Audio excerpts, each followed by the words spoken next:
오늘 우리에게 주시는 하나님의 말씀은 사무엘상 8장입니다. 사무엘상 8장 10절부터 20절의 말씀을 한 절씩 교독하시겠습니다. 제가 먼저 읽겠습니다. 사무엘이 왕을 요구하는 백성에게 여호와의 말씀을 말하여 이르되 너희를 다스릴 왕의 제도는 이러하니라. 그가 너희 아들들을 데려다가 그의 병거와 말을 어거하게 하리니 그들이 그 병거 앞에서 달릴 것이며 그가 또 너희의 아들들을 천부장과 50부장을 삼을 것이며 자기 밭을 갈게 하고 자기 추수를 하게 할 것이며 자기 무기와 병거의 장비도 만들게 할 것이며 그가 또 너희의 딸들을 데려다가 향료 만드는 자와 요리하는 자와 떡 굽는 자로 삼을 것이며 그가 또 너희의 밭과 포도원과 감람원에서 제일 좋은 것을 가져다가 자기의 신하들에게 줄 것이며 그가 또 너희의 곡식과 포도원의 소산의 11조를 거두어 자기의 관리와 신하에게 줄 것이며 그가 또 너희의 노비와 가장 아름다운 소년과 나귀들을 끌어다가 자기 일을 시킬 것이며 너희의 양떼의 10분의 1을 거두어 가리니 너희가 그의 종이 될 것이라. 그날에 너희는 너희가 택한 왕으로 말미암아 부르짖되 그날에 여호와께서 너희에게 응답하지 아니하시리라 하니 백성이 사무엘의 말 듣기를 거절하여 이르되 아니로소이다. 우리도 우리 왕이 있어야 하리니 함께요. 우리도 다른 나라들 같이 되어 우리의 왕이 우리를 다스리며 우리 앞에 나가서 우리의 싸움을 싸워야 할 것이니이다 하는지라. 아멘.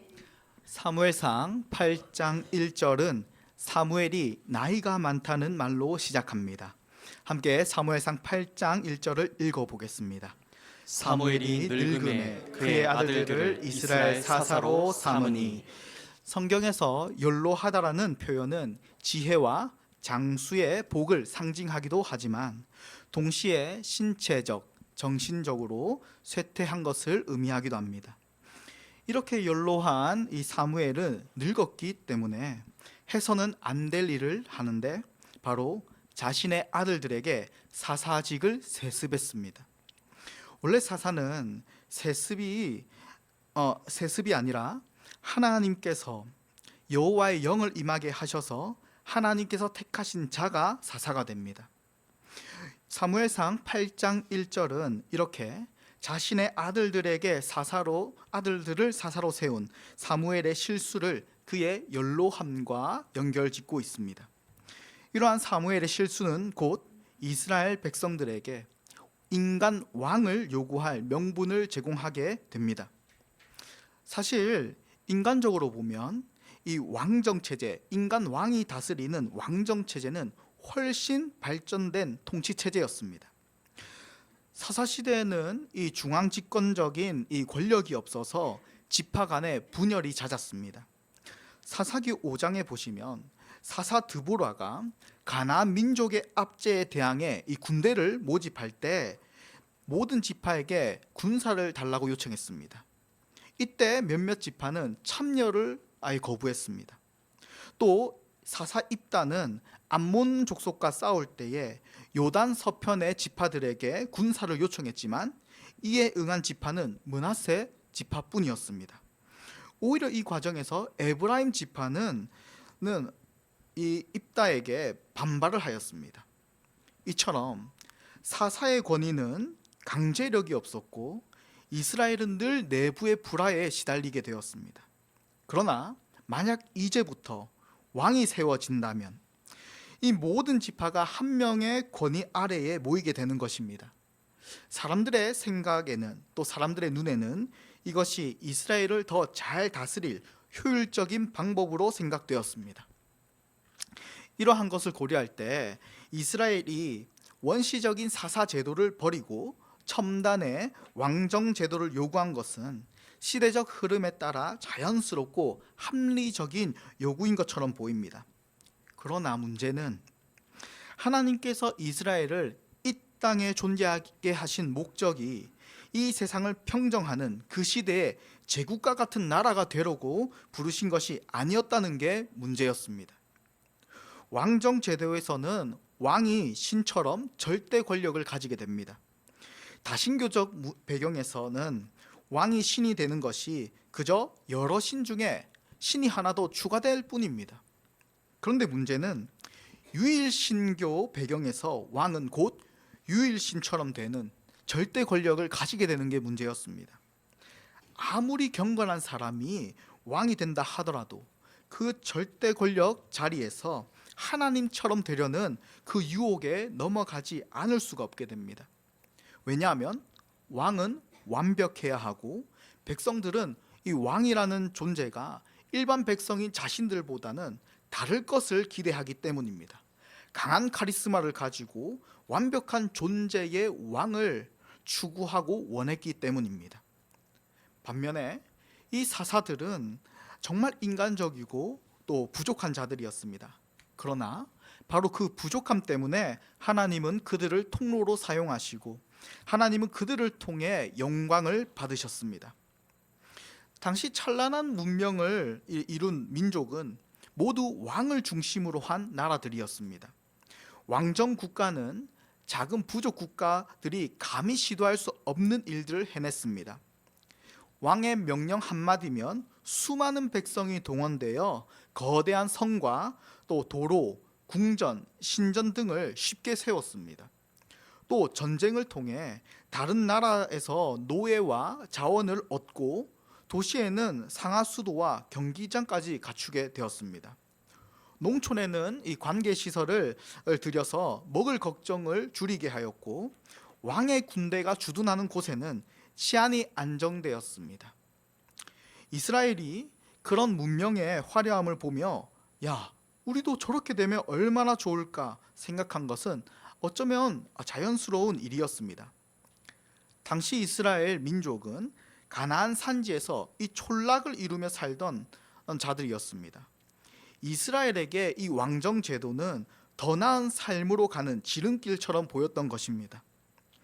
이러한 생각을 가지고 이제 이스라엘 백성의 장로들은 라마에 있는 사무엘에게 찾아와 왕을 요구했습니다. 함께 사무엘상 8장 4에서 5절을 읽어보겠습니다. 이스라엘 모든 장로가 모여 라마에 있는 사무엘에게 나아가서 그에게 이르되 보소서 당신은 늙고 당신의 아들들은 당신의 행위를 따르지 아니하니 모든 나라와 같이 우리에게 왕을 세워 우리를 다스리게 하소서 한지라. 아멘. 이스라엘의 장로들은 라마에 있는 사무엘에게 찾아가 모든 나라와 같이 우리에게 왕을 세워달라고 요구합니다. 참고로 사무엘이 라마에 있었다는 것은 사무엘이 이스라엘을 잘 다스리고 있다는 그 뜻입니다. 왜냐하면 사무엘은 해마다 이스라엘의 주요 지역들을 순방했습니다. 베델, 길가, 미스바 이러한 지역을 순회 사역하면서 언제나 라마로 돌아와서 제단을 쌓았습니다. 지금 사무엘이 라마에 있다는 것은 바로 이 순회 사역을 할 동안에 이스라엘에 특별한 문제가 생기지 않고 평안히 순회하여 다시 라마로 무사히 돌아왔다는 것을 뜻합니다. 사무엘의 순회 사역은 해마다 이스라엘의 핵심 지역을 순회하며 사람들의 고충을 듣고 위로하고 중보해주는 이 사역을 했습니다. 이로 인해 이스라엘은 지금 평화의 시기를 살고 있던 것입니다. 그런데 그럼에도 불구하고 이 이스라엘의 장로들은 라마에 있는 사무엘에게 찾아가 사무엘의 아들들의 악행을 핑계 삼아 왕을 세워달라고 한 것입니다. 그런데 이것도 사실 이 핑계에 불과한 이유는 사무엘의 아들들은 이스라엘 남쪽 끝에 있는 이 브엘세바라는 지역만 다스렸습니다. 그들이 악행을 저지른 것은 사실이나 그들의 통치는 브엘세바에만 국한되어 있었기 때문에 그들 때문에 이스라엘 전체가 고통받는다고 할 수는 없습니다. 그리고 지금 무엇보다 이스라엘은 평화의 시대였습니다. 사무엘은 여전히 사사로서 이스라엘 지역을 순회하며 통치하고 있었고 더군다나 이 이스라엘의 궁극적인 통치자는 누구시죠? 바로 살아계신 하나님이십니다. 하나님은 늙지도 죽지도 않으시며 부족한 사사들을 통해서 이스라엘을 완전히 통치하고 계셨습니다. 사무엘이 나이가 많다 하더라도 아직 사사로 여전히 활동하고 있었고 하나님의 통치는 지금 이스라엘의 평화를 가지고 왔습니다. 그럼에도 왜 장로들은 이렇게 왕을 요구했을까요? 이에 대한 답은 그들이 모든 나라와 같이 되고 싶었기 때문입니다. 이러한 요구에 사무엘은 하나님께 기도하였고 하나님은 그들의 요구를 들어주라고 하십니다. 함께 9절을 읽어보겠습니다. 그러므로 그들의 말을 듣되 너는 그들에게 엄히 경고하고 그들을 다스릴 왕의 제도를 가르치라. 사무엘은 이러한 하나님의 말씀에 순종하여 장로들과 백성들에게 왕정 제도가 갖고 있는 이 단점을 설명하면서 너희가 만약 하나님을 대신하여 인간 왕을 구하면 너희는 결국 인간 왕의 노예가 될 것이라고 엄중히 경고했습니다. 백성이 왕으로 인해 노예가 되는 것, 이것은 신명기 17장 16절에 따르면 왕이 절대로 해서는 안 될 일 가운데 하나로 언급됩니다. 함께 신명기 17장 16절을 화면을 통해 읽어보겠습니다. 그는 병마를 많이 두지 말 것이요 병마를 많이 얻으려고 그 백성을 애굽으로 돌아가게 하지 말 것이니 이는 여호와께서 너희에게 이르시기를 너희가 이후에는 그 길로 다시 돌아가지 말 것이라 하셨으며. 아멘. 여기서 주목해야 할 부분이 바로 16절 중간에 있는 병마를 많이 얻으려고 그 백성을 애굽으로 돌아가게 하지 말 것이니입니다. 이 말은 이집트로 여행도 가지 마라, 근초도 가지 마라, 이 말이 아니라 이집트 바로 왕이 자기 백성인 이스라엘 민족을 노예로 만들었던 것과 같이 왕은 자기 나라를 부강하게 하려고 이집트 바로처럼 자기 백성을 노예로 만들면 안 된다라는 뜻입니다. 이처럼 사무엘은 지금이라도 왕을 요구하는 너희들이 마음을 돌이켜서 하나님께로 다시 가라고 지금 엄중히 경고하고 있는 것입니다. 성도 여러분, 사무엘이 이렇게 경고한 바와 같이 왕이 세워지면 너희의 자녀들이 왕에게 종속되고 너희의 자유가 빼앗길 것이다 라고 말했지만 과연 그들이 이 말을 진지하게 받아들였을까요? 함께 19절을 읽어보겠습니다. 백성이 사무엘의 말 듣기를 거절하여 이르되 아니로소이다. 우리도 우리 왕이 있어야 하리니. 사무엘이 왕정 제도의 어두운 결과를 분명히 경고했음에도 불구하고 백성은 그 요구를 철회하지 않았습니다. 마치 사무엘이 무엇을 말할지 미리 알고 있었다는 듯이 사무엘의 말을 단칼에 잘라 거절합니다. 아닙니다. 우리도 우리의 왕이 있어야 합니다. 성도 여러분, 사실 이스라엘은 한 번도 자기들 스스로 어떤 리더를 세워서 전략을 짜고 피를 흘려서 나라의 주권을 잡거나 자신들의 자유를 되찾아 온 적이 한 번도 없습니다. 오히려 그들은 여러 민족 중에 가장 약한 민족이었습니다. 하나님께서 인간 왕 대신 그들을 직접 다스리신 이유는 분명합니다. 바로 인간 왕 중에는 민족 중에 가장 약한 민족이 강한 민족들 사이에서 살아남을 수 있도록 이스라엘을 이끌 만한 능력이 없었기 때문입니다. 처음부터 하나님께서 이스라엘 민족을 선택하신 이유는 이 세상에서 하나님의 도움 없이는 살 수 없는 가장 미약한 민족이었기 때문입니다. 함께 신명기 7장 7에서 8절을 읽어보겠습니다. 여호와께서 너희를 기뻐하시고 너희를 택하심은 너희가 다른 민족보다 수요가 많기 때문이 아니니라. 너희는 오히려 모든 민족 중에서 가장 적으니라. 여호와께서 다만 너희를 사랑하심으로 말미암아 또는 너희의 조상들에게 하신 맹세를 지키려 하심으로 말미암아 자기의 권능의 손으로 너희를 인도하여 내시되 너희를 그 종되었던 집에서 애굽 왕 바로의 손에서 속량하셨나니. 아멘. 이스라엘은 스스로 나라를 세우거나 지킨 적이 없습니다. 우리나라처럼 임진왜란 때 백성들이 자발적으로 의병 활동을 하거나 아니면 일제 감정기에는 남녀노소 할 것 없이 독립운동에 나서며 또 IMF 때에는 서로 금을 모아서 위기를 극복했던 것처럼 스스로 역사를 만들어간 이 민족들과는 달랐습니다. 이스라엘은 하나님의 개입 없이는 한 걸음도 나아갈 수 없는 철저히 하나님의 손에 붙들린 민족이었습니다. 적어도 이스라엘 그들에게 있어서는 하나님이라는 신은 단순히 신화나 소설이나 전설이 아니라 그야말로 살아계신 역사의 주관자이셨습니다. 하나님을 부정하면 그들이 이집트에서 탈출한 것이나 광야 40년을 지나 지금 가나안 땅에 정착한 것을 제대로 설명할 수가 없습니다.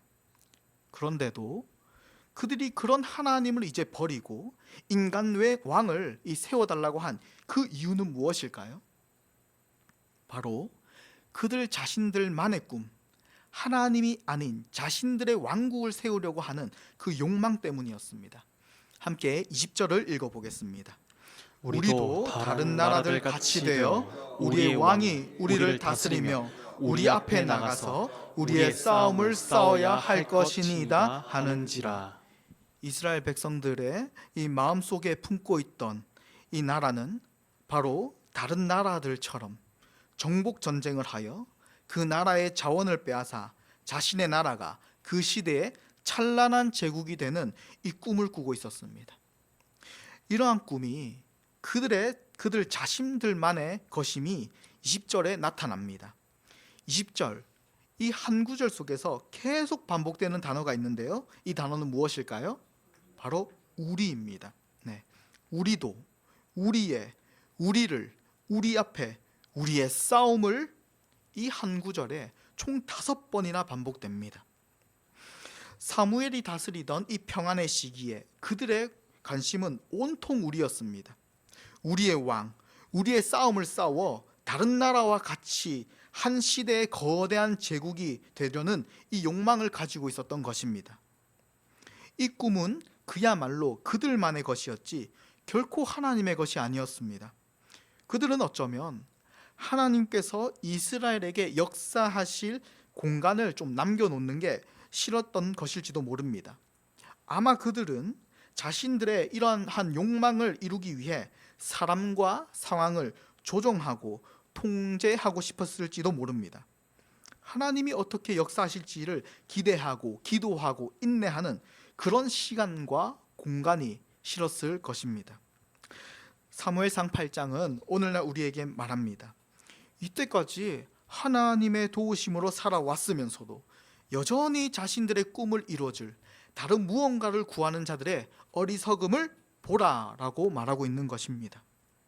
사무엘상 8장 다음 장인 이 9장에서는 하나님은 그들의 요구대로 요구된 자 바로 사울을 주십니다. 히브리어로 이 사울은 요구하여 얻은 자라는 뜻입니다. 그의 이름이 곧 인간 욕망으로 세워진 왕을 상징합니다. 그리고 우리는 그의 결말을 알고 있습니다. 분명 사울은 겸손해서 시작한 왕입니다. 좋은 의도로 시작한 왕입니다. 그런데 그가 어떻게 쉽게 몰락하는지를 우리는 볼 수 있습니다. 인간 왕의 한계는 사울이 그대로 보여주고 있습니다. 다른 나라와 같이 되어라고 말했던 이스라엘의 민족 부흥의 그 꿈은 결국엔 타락으로 가는 것도 여전히 볼 수 있습니다. 성도 여러분, 여러분에게 있는 꿈은 무엇입니까? 우리의 존재의 이유가 무엇입니까? 우리가 날마다 하나님께 간구하는 것은 무엇입니까? 세상 사람들도 저마다 자신들의 신에게 간구합니다.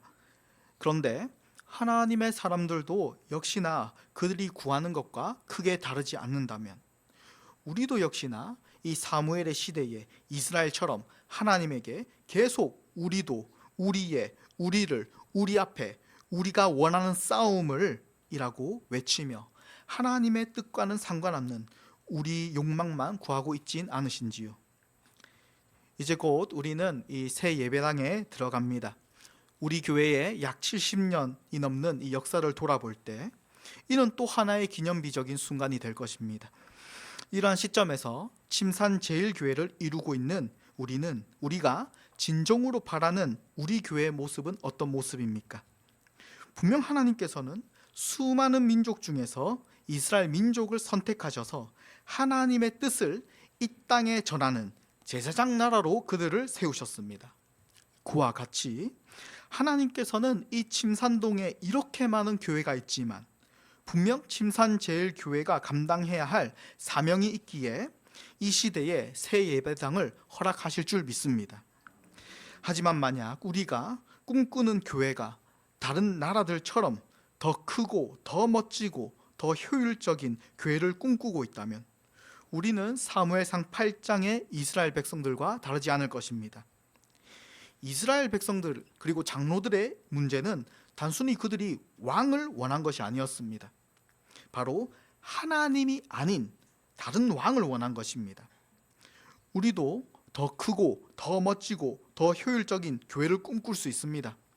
그러나 하나님이 주신 이 사명을 잊어버린다면 그 순간 이 교회는 인간의 영광을 쌓는 탑이 되고 말 것입니다. 사무엘상 8장은 이스라엘의 신앙이 하나님 중심에서 인간 중심으로 옮겨간 순간을 기록합니다. 오늘 우리의 신앙도 마찬가지입니다. 우리가 새 예배당을 준비하며 마음 깊은 곳에서 바라는 것이 하나님만이 영광 받으시는 성전이 아니라 저 큰 교회들, 사람들이 칭찬하는 교회, 시설이 아주 좋은 교회, 많이 모이고 커지는 교회라면 우리도 다른 나라들 같이 되어 라고 외쳤던 이스라엘의 장로들과 같은 자리에 서 있게 되는 것입니다. 그러나 하나님은 지금도 말씀하십니다. 내가 너희의 왕이 되겠다. 우리의 왕이신 하나님은 인간의 왕과는 다른 나라를 계획하고 계십니다. 하나님은 백성을 부리는 왕이 아니라 자신의 생명을 내어주는 왕이십니다. 하나님의 나라는 탑을 세우는 나라가 아니라 사람을 세우는 나라입니다. 하나님의 나라의 영광은 금으로 덮인 궁전이 아니라 바로 깨진 마음을 감싸는 은혜가 넘치는 나라입니다. 그러므로 성도 여러분, 우리가 들어갈 새 예배당은 우리의 기념비가 아니라 사람을 살리고 고치고 키우는 우리 교회의 사명, 하나님의 임재가 나타나는 교회가 되어야 할 줄 믿습니다. 우리가 세우는 것은 벽이 아니라 하나님 나라의 질서이며 우리가 이루려는 것은 성공이 아니라 바로 순종입니다. 하나님은 여전히 사무엘 시대처럼 우리의 선택을 허락하시지만 동시에 경고하십니다. 그들의 말을 다 들으라. 그러나 엄히 경고하라. 오늘 우리에게도 같은 경고가 주어집니다. 하나님 없는 번영은 결국 노예됨입니다. 사람은 많아지고 덩치는 커지고 교회 건물은 삐까번쩍한데 그 사이즈를 유지하고 건물을 유지 보수하느라고 그런 욕망에 우리는 노예가 될 수 있습니다. 그러나 하나님을 왕으로 모신 백성은 작아도 느려도 언제나 자유롭고 평안합니다. 우리의 교회가 이 고백 위에 굳게 서 있기를 바랍니다. 하나님, 우리 왕은 오직 주님 한 분이십니다. 그 고백이 우리 예배당을 온통 채우고 우리 자녀들에게 이어지며 이 도시에 하나님의 뜻이 이루어지는 아름다운 공동체가 되길 이 시간 소망합니다. 함께 말씀을 생각하시면서 왕이신 나의 하나님을 찬양하겠습니다.